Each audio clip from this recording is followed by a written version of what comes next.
Hai semuanya, ketemu lagi bareng Mihu di sini. Oh iya, kali ini Mihu akan membawakan alur cerita dari film Donghua yang berjudul Battle Through the Heaven.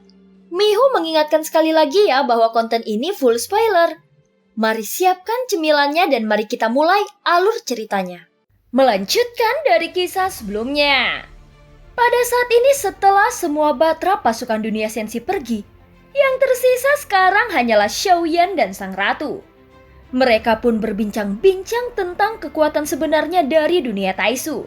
Segera sang ratu menjelaskan dengan sangat detail tentang semua yang terjadi selama Xiaoyan berkultivasi. Sebelumnya ada sosok yang sangat kuat di pihak dunia Taisu yang membantu pelarian mereka. Dan sang ratu sendiri tidak bisa berbuat banyak untuk mencegahnya. Banyak sekali kemungkinan yang bisa saja menjadi kebenaran tentang keberadaan dunia Taisu ini. Salah satunya adalah mereka telah bersembunyi di kedalaman dunia sensi dalam kurun waktu yang sangat lama. Dan kekuatan orang-orang itu pasti sangat kuat. Dan mungkin jika pasukan dunia Taisu yang ada di luar tiba pada waktunya, maka semua yang bersembunyi itu setidaknya akan menampakkan dirinya. Kemudian menurut tebakanku, tindakan dunia Taisu ini mungkin lebih teliti.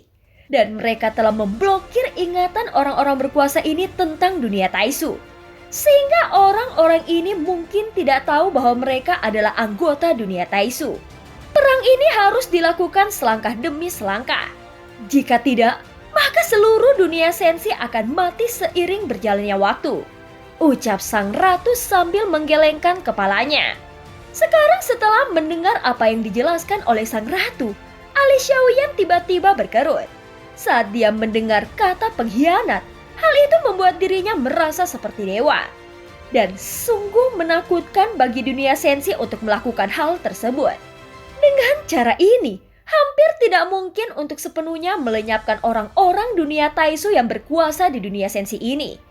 Jadi kita akan merancang situasi untuk menangkap orang-orang dunia Taisu yang berkuasa dengan tingkat tinggi. Dan mencoba mendapatkan informasi terperinci dari mereka. Ucap sang ratu. Pada saat ini Xiaoyan memahami maksud sebenarnya dari sang ratu. Yang pertama adalah membuat pihak dunia Taisu merasa bahwa sang makhluk tertinggi telah kembali. Dan yang kedua adalah mencoba melihat apakah dia dapat menemukan petunjuk lebih lanjut. Namun dia tetap membiarkan mereka melarikan diri. Akan tetapi tidak semuanya hilang.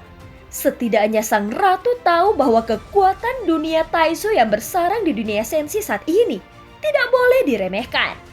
Sang ratu juga merasakan penindasan kuat dari sosok di dalam kabut darah sebelumnya. Meskipun dia tidak tahu persis seberapa kuat keberadaan sosok tersebut, tapi sejauh ini sosok itu adalah orang Taisu terkuat yang pernah ditemui oleh sang ratu. Dan alasan mengapa pihak dunia Taisu mampu menjara begitu banyak dunia dan masih berdiri hingga saat ini, pasti ada sesuatu yang unik di dalamnya. Dahulu seluruh anggota klan Yuanzhen yang kuat di dunia tanpa batas telah dikalahkan pada akhirnya. Dan hal ini yang cukup untuk menunjukkan bahwasanya pihak dunia Taisu jelas bukan kekuatan sembarangan. Atau lebih tepatnya sosok Taisu itu adalah orang yang sangat keras. Rencananya tidak sesederhana seperti yang dibayangkan. Selain itu tata letak invasi ke dunia sensi pasti telah direncanakan bertahun-tahun yang lalu. Dan akan dibuka secara bertahap hingga pihak dunia Taisu memiliki kepastian untuk lebih 70% untuk menang. Bahkan langkah pertama mereka saja mampu menerobos pertahanan dunia sensi dan menghancurkan perlindungan pohon dunia. Tentu saja hal ini membutuhkan sumber daya dalam jumlah besar dan akan sangat sulit untuk dicapai jika berada di dunia lain. Yang mulia ratu, izinkan aku untuk melaporkan. Diketahui bahwa jumlah korban ternyata sangat serius dan 3 orang yang tewas berasal dari keabadian kaisar. Dan itu menyebabkan banyak luka parah dan ribuan orang tewas. Ucap seseorang yang tiba-tiba melangkah maju sambil menangkupkan tangannya. Setelah kalian beristirahat, segera evakuasi prajurit yang masih bertahan hidup. Ucap sang ratu sambil mengangguk. Penghancuran diri keabadian kaisar itu memang mengerikan. Dan kekuatannya secara alami terbukti dengan sendirinya. Jelas situasi seperti ini tidak pernah diharapkan oleh sang ratu. Itu karena untuk menjadi seorang keabadian kaisar dan menghancurkan dirinya sendiri, dibutuhkan keberanian yang besar bagi seorang keabadian. Bahkan bagi dunia Taishu itu akan menjadi kerugian yang sangat besar. Namun dibandingkan dengan 4 orang yang ditangkap sekaligus, tekad dan eksekusi dunia Taishu ini memang patut diacungi jempol. Yang mulia ratu, haruskah kita membalaskan dendam saudara-saudara kita? Kita semua sudah seperti saudara yang telah melalui hidup dan mati bersama. Bagaimana kita bisa merelakan mereka pergi begitu saja? Ucap sosok itu sambil menggertakkan giginya. Membalaskan dendam? Untuk apa? Harus kita akui bahwa musuh sangat kuat. Dan jika kita melakukan tindakan yang gegabah, itu hanya akan mempercepat kekalahan pada pihak kita. Dan pasti akan memakan lebih banyak korban. Ucap sang ratu dengan tegas. Kini sosoknya memancarkan aura mendominasi yang ganas. Kemudian pria yang baru saja melapor itu terdiam sejenak. Dia juga hanya bisa menundukkan kepalanya dan menangkupkan kedua tangannya. Kini dengan tatapan tajam sang ratu, tidak ada yang berani membantahnya. Jelas dalam pertempuran ini pasukan dunia sensi banyak menderita kerugian. Dan hal ini juga tidak nyaman bagi sang ratu. Namun sebagai seorang pemimpin, dia harus bertanggung jawab atas setiap tindakan yang dia ambil. Dunia sensi secara alami memiliki beberapa informasi tentang Taishu. Tetapi sekarang bukan waktunya untuk bertindak sembarangan. Pada saat ini bahtera milik pasukan dunia sensi sudah bergerak mundur. Dan segera hanya ada Xiaoyan dan sang ratu yang tersisa. Dan tampaknya semuanya sudah kembali sunyi seperti tidak pernah ada perang di tempat ini. Selanjutnya apa yang akan kau lakukan? Tanya sang ratu. Yang dengan cepat menjadi tenang dan dia langsung menatap Xiaoyan dengan matanya yang indah. Ayo kembali ke alam dewa kuno terlebih dahulu. Aku juga harus mempersiapkan diri untuk pergi. Ucap Xiaoyan dengan tegas. Namun saat dia berbicara, sang ratu tiba-tiba mendekati Xiaoyan dan memandangnya dengan serius. Apakah kau benar-benar akan pergi seperti ini? Pasti ada sesuatu yang bisa kita lakukan. Bukankah begitu suamiku? Tanya sang ratu yang mulai menggodanya. Kini sang ratu mulai memandang Xiaoyan dengan menawan. Dan sekarang Xiaoyan juga merasa ada yang aneh. Tentu saja secara alami tidak ada satu orang pun di dunia yang bisa menahan godaan seperti itu. Ditambah dengan aromanya yang tajam, itu benar-benar membuat hati Xiaoyan membara. Pada saat ini Xiaoyan duduk sendirian. Dia hanya bisa menutup telinga terhadap apa yang dikatakan sang ratu. Dan mempertimbangkannya dengan sangat matang. Akan tetapi apa itu kehendak keabadian? Xiaoyan harus memikirkannya dengan hati-hati. Di sisi lain sang ratu sendiri memandang pesona alami Xiaoyan dengan kesal. Seolah-olah dia tidak pernah ditolak oleh semua orang di dunia. Hanya Xiaoyan yang berani menolaknya untuk pertama kalinya. Lalu setelah merasa sedikit frustasi, sang ratu menyadari bahwa semakin Xiaoyan seperti ini, maka semakin dia tertarik. Dia semakin menarik. Ucap sang ratu yang terus memandangi Xiaoyan sambil tersenyum. Kali ini dia tidak ingin mengganggunya lagi. Tapi bagi Xiaoyan, tekanannya sangat besar. Baiklah, aku tidak akan bercanda lagi. Tapi apakah kau benar-benar tidak akan mengucapkan selamat tinggal kepada seniormu di sana? Tanya sang ratu sambil mengalihkan pandangannya ke kejauhan. Baru kemudian Xiaoyan menyadari bahwa sosok senior Zhenhula yang telah menyelamatkan tubuh avatar Yuan Shen-nya lagi. Pada saat ini Xiaoyan mengangkat kepalanya dan melihat senior Zhenhu yang besar dalam kehampaan. Meskipun dia tidak mengambil terlalu banyak tindakan, keberadaannya sendiri sudah merupakan kejutan yang cukup kuat. Senior Zhenhu, terima kasih banyak atas bantuanmu. Ucap Xiaoyan sambil mengepalkan tinjunya dengan erat. Jelas jika saja senior Zhenhu ini tidak bergerak dengan teknik domainnya sebelumnya, maka tubuh avatar Yuan Shen milik Xiaoyan mungkin sudah mati di sini sejak awal. Dan terbukti dengan sendirinya bahwa betapa pentingnya bagi Xiaoyan untuk kehilangan tubuh avatar Yuan Shen. Yang mulia tidak perlu begitu sopan, ucap senior Zhenhu yang suaranya muncul di benak Xiaoyan. dan tidak ada perasaan yang mendominasi dari ucapannya. Ini bahkan sebaliknya. Ada perasaan lebih rendah dari Xiaoyan. Memang sosok ini selalu rendah hati. Dan hal itu membuat siapapun merasa sangat nyaman. Dan terlebih lagi eksistensi seperti Zhenwu ini memiliki jangkauan yang lebih luas daripada sang makhluk tertinggi. Dan jika ditelusuri kembali ke masa kelahirannya, mungkin dia berasal dari zaman kuno. Jika makhluk dunia sensi tidak terasa di tubuhmu, dapatkah kau menyerahkannya kepadaku agar kekuatan kami dapat ditingkatkan kembali dan kami dapat bertarung demi dunia sensi di masa depan? Ucap senior Zhenwu. Segera suara Zhenwu terdengar kembali dan Xiaoyan tercengang saat mendengarnya. Pada saat ini Xiaoyan berpikir di dalam hatinya bahwa itu bukanlah tentang para senior di dalam labu dewa bermata 9, tetapi monster raksasa dunia Taisu yang dikumpulkan Xiaoyan ke dalam kehampaan jiwa. Segera pikiran Xiaoyan langsung bergerak dan dia memanggil semua senior dari dalam labu dewa bermata 9. Dua monster raksasa dunia Taisu dari kehampaan jiwa. Apakah mereka yang senior maksud? Tanya Xiaoyan sambil menatap Zhenwu. Benar, kecuali dua makhluk mati itu. Mereka hanya diam dan benar-benar tidak bersuara. Ucap Zhenwu dengan tegas. Hei, tunggu. Apakah kau ingin memberikan kami begitu saja? Ucap Jiu Ying yang merasakan bahwa ada yang tidak beres saat ini. Jadi saat ini dia langsung bertanya kepada Xiaoyan. Mulai sekarang, kalian harus mengikuti senior. Kekuatan kalian tidak akan meningkat jika hanya mengikutiku. Semuanya, aku ingin mengucapkan terima kasih banyak kepada para senior atas bantuan kalian selama periode ini. Ucap Xiaoyan yang dengan hormat mengepalkan tinjunya. Ayolah, aku tidak akan pergi. Lagi pula, aku tidak mengenalnya.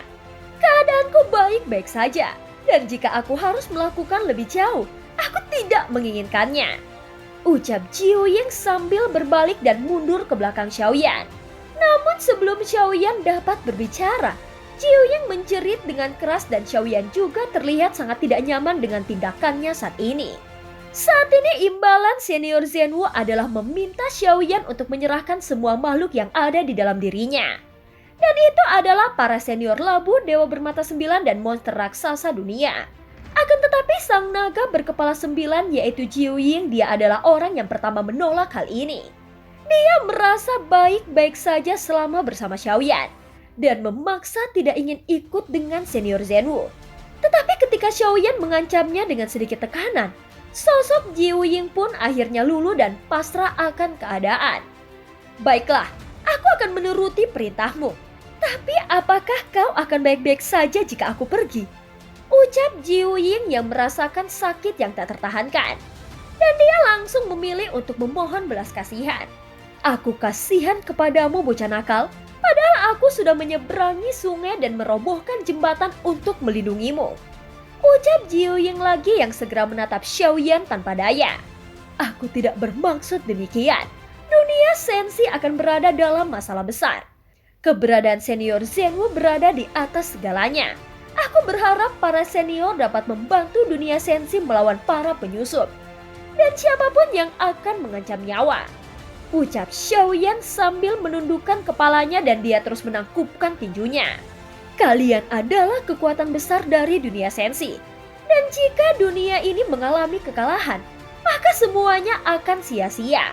Maka dari itu aku memohon para senior untuk membantu. Ucap Xiaoyan dengan pasrah.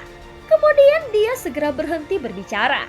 Dan beberapa senior lain juga mengangguk satu demi satu untuk menyatakan persetujuan. Karena mereka memilih untuk mengikuti Xiaoyan, maka mereka semua akan menuruti keinginannya. Mereka semua sadar bahwa Xiaoyan pasti akan mengambil keputusan yang bijaksana dan tidak akan menyakiti mereka. Detik berikutnya Jiu Ying dan senior labu dewa bermata 9 lainnya pun bergegas menuju punggung Zhenwu. Punggung ini diselimuti oleh kabut yang sangat tebal, sehingga tidak mungkin untuk melihat dengan jelas apa yang ada di punggungnya. Saat ini punggung itu sebanding dengan benua atau lebih. Sosok Zhenwu sendiri tidak sederhana. Tidak ada keraguan bahwa keberadaannya seperti inti dunia sensi yang memperbaiki lautan. Setidaknya yang pasti, adalah sosok Zenwu ini terlalu mengerikan jika berada di hadapan dunia Taisu dan sangat mustahil untuk tidak terlibat. Yang mulia, aku pergi dulu, ucap senior Zenwu dengan terburu-buru, dan sepertinya ada hal yang sangat mendesak. Sementara itu Xiaoyan yang selalu penuh kesopanan menanggapi ucapan ini. Jelas yang disebut reinkarnasi sang makhluk tertinggi hanyalah sebuah gelar. Dia selalu menganggap dirinya sebagai junior. Dan hal ini berlaku untuk orang lain juga. Setelah beberapa saat dalam kehampaan, sosok besar Zenwu seperti ditelan oleh kehampaan. Dan dalam beberapa tarikan nafas, sosok besarnya sudah menghilang tanpa jejak. Baiklah, sudah waktunya kita juga untuk berangkat, ucap Xiaoyan sambil bergerak kembali ke dalam bahtera. Sepertinya segala sesuatu di seluruh dunia sensi telah bergerak semakin cepat, seolah-olah waktu menjadi lebih cepat. Sebelum badai terjadi, hanya permukaannya saja yang terlihat tenang, dan bagian dalamnya sudah terendam oleh arus. Kekuatan apa yang perlu aku capai untuk menyelamatkan dunia? Aku tidak mengerti permainan ini, ucap Xiaoyan yang berdiri dengan tangan di belakang punggungnya. Pada saat ini dia terus memperhatikan sekitarnya dari atas ke bawah. Pada taruhan kali ini, itu benar-benar telah membuat Xiaoyan kembali merasakan kesenjangan besar antara kekuatannya. Saat ini dia bahkan tidak memiliki kualifikasi untuk bertarung lawan dewa terkuat dari dunia Taisu. Jika bukan karena sang ratu yang memberinya setetes esensi darah, maka dia tidak akan bisa bertarung seperti ini. Esensi darah dari sang makhluk tertinggi inilah yang membuat Xiaoyan merasakan kesenjangan besar dalam kekuatannya, yang menurutnya dapat diterima. Kekuatan dari sang makhluk tertinggi ini sudah terbukti sangat kuat, dan kekuatan semacam ini cukup untuk mengubah takdirnya. Namun mengapa dia memilih untuk bereinkarnasi? Dan apa yang dimaksud dengan reinkarnasi? Aku benar-benar bingung, gumam Xiaoyan sambil menggelengkan kepalanya. Pergilah menjadi sosok yang kuat, sehingga kau dapat bereinkarnasi dan memulai dari awal lagi. Akan tetapi apakah kau tahu betapa sulitnya untuk kembali ke keadaan puncak? Setidaknya itu adalah puncak yang sama sekali tidak bisa dilihat oleh dirimu, ucap sang ratu. Sudahlah, kau terlalu banyak berpikir. Alasan mengapa Zhu Shang memblokir semua kenangannya adalah untuk tidak membiarkanmu berpikir keras. Lihat saja ke depan, ucap sang ratu lagi sambil menatap Xiaoyan dengan pandangan kosong dan mencoba mencerahkannya. Namun sang ratu tidak terlalu membujuknya, karena ini juga pemikiran yang harus dialami oleh Xiaoyan dalam takdirnya. Kini sang ratu terus memandang Xiaoyan dengan mata yang indah. Dan setelah beberapa saat, tiba-tiba sudut mulutnya sedikit terangkat. Tidak ada jejak di sepanjang perjalanan. Xiaoyan sendiri menghabiskan sebagian besar waktunya untuk duduk bersila. Sementara sang ratu terus memandanginya. Kau terlalu membosankan. Sekarang, apakah kau ingin aku memberimu sebuah mimpi indah? Ucap sang ratu. Pada saat ini Xiaoyan sadar bahwa sang ratu sedang merasa bosan. Dan dia telah mempunyai sebuah ide di dalam kepalanya. Namun jika itu hanyalah mimpi, jangan dianggap dipaksakan. Memang lumayan, aku juga punya niat baik yang sama seperti dirimu. Gumam sang ratu kembali pada dirinya sendiri dan mengangkat sudut mulutnya. Setelah beberapa saat, gambaran yang ada di dalam benak Xiaoyan tiba-tiba berubah. Dan merasakan kehangatan datang dari sekelilingnya dan itu sangat nyaman. Ada kain sutra berkibar dan sosok indah sang ratu muncul di hadapannya. Ratu, bukankah ini ilusi milikmu? Gumam Xiaoyan. Dan segera Xiaoyan menghela nafas tidak berdaya. Dia secara alami tahu bahwa dirinya tiba-tiba jatuh ke dalam mimpi dan tidak ada seorang pun kecuali sang ratu yang bisa melakukannya. Mimpi ini mungkin tidak nyata, ucap sang ratu yang suaranya menawan kini perlahan terdengar. Pada saat ini mulut Xiaoyan sedikit terangkat, dan dia pun menatap sosok sang ratu seperti serigala di matanya. Sejak dia dikirim ke dalam mimpi ini, Xiaoyan tidak akan membiarkannya pergi begitu saja. Saat ini penampilan sang ratu sendiri menggunakan lapisan kain transparan. Meskipun dia memakai pakaian, namun Xiaoyan hampir dapat melihat seluruh pandangan yang sangat indah di baliknya. Ditambah dengan cahaya ungu merah yang sama, maka suasananya saat ini cukup untuk menghidupkan gejolak di hatinya.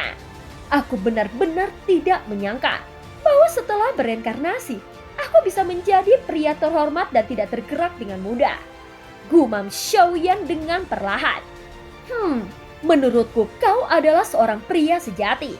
Kau memiliki banyak istri dan selir, dan ada seorang ratu yang tidak dikenal di luar. Menurutku kau adalah orang yang suka pilih-pilih. Tetapi kau telah berkali-kali menolak ketika aku secara pribadi berinisiatif untuk meminta jatah kepadamu. Mungkinkah kau memulihkan ingatan Zuzang dan dengan sengaja membalas dendam kepadaku? Ucap sang ratu dengan manja. Dan sosoknya terus mendekati Xiaoyan sambil menghirup nafas Xiaoyan satu demi satu. Atau apakah kau tidak menyukaiku? Tapi sejauh yang aku tahu, selama dia cantik dan menawan, dia pasti menyukainya. Kau secara alami menawan.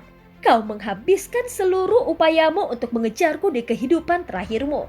Jadi aku tidak percaya kau tidak menyukaiku di kehidupan ini. Ucap sang ratu kembali. Dan sambil berbicara, mulut sang ratu sudah mendekati telinga Xiaoyan dan mulai menekan telinganya. Tindakan seperti ini benar-benar membuat Xiaoyan merasa sangat nyaman. Lalu pada detik berikutnya, Xiaoyan tiba-tiba berdiri menekan tubuh sang ratu tepat di bawahnya dan sedikit mengangkat sudut mulutnya. Aku senang berada di dalam mimpi indahmu ini, ucap Xiaoyan sambil tersenyum cabul. Pada saat ini sang ratu sangat terkejut ketika dia melihat Xiaoyan menjadi agresif. Perbedaan antara laki-laki dan perempuan adalah bahwa yang diperlukan hanyalah melihat atau mengetuk untuk mendapatkan manfaat. Kini Xiaoyan dengan perlahan memainkan kelima jarinya pada tubuh halus sang ratu. Ini jelas membuat sang ratu mengeluarkan suara yang indah. Tepat setelah suara desahan itu keluar, Xiaoyan langsung memblokir mulut indah itu dengan bibirnya yang hangat. Dan langsung mengubah suara sang ratu menjadi liar. Tidak hanya itu, pakaian di tubuh Xiaoyan juga berubah menjadi serasi dengan sang ratu. Dan sekarang kedua sosok itu terjerat bersama. Dan ciuman yang penuh gairah itu membuat keduanya basah kuyup dalam keringat. Pada saat ini butir-butir keringat terus mengalir di kulit sang ratu yang halus. Adapun tangan Xiaoyan sendiri tidak diam. Dia terus meraba-raba seluruh tubuh halus sang ratu dan merasakan wangian di tubuhnya. Seketika pakaian tipis transparan itu pun lepas dari bahu sang ratu. Dan kelembutan seperti kue bakpao siap dinikmati. Tepat ketika Xiaoyan meletakkan telapak tangannya di permukaan buah melon yang lembut ini, dia mengerahkan sedikit tenaganya. Dan suara desahan keras pun datang dari mulut sang ratu. Tentu saja situasi ini secara alami tidak tertahankan. Walaupun ini hanyalah sebuah mimpi, namun mimpi yang diciptakan seperti ini sebenarnya sangat mengerikan. Meskipun bukan hubungan fisik, namun dapat dikatakan sebagai hubungan spiritual. Faktanya keinginan Xiaoyan begitu kuat, sehingga dia tidak bisa mengendalikan semua yang dia lakukan. Bahkan jika dia ingin mengendalikannya, semua yang ada di mimpinya telah dikendalikan oleh sang ratu. Sehingga sulit baginya untuk melarikan diri secara paksa. Apakah kau masih ragu-ragu meskipun ini berada dalam mimpimu? Tanya sang ratu yang cukup bingung. Dia tidak menyangka bahwa Xiaoyan masih berusaha melawan di dalam mimpi yang dia ciptakan. Akan tetapi begitu kata-kata itu keluar, Xiaoyan memberikan hantaman dahsyat kepada sang ratu. Pada saat ini mereka sangat menikmati mimpi yang sangat panjang dan indah ini. Dan film pun berakhir. Terima kasih udah dengerin Mihu dari awal sampai akhir ya. Sampai jumpa.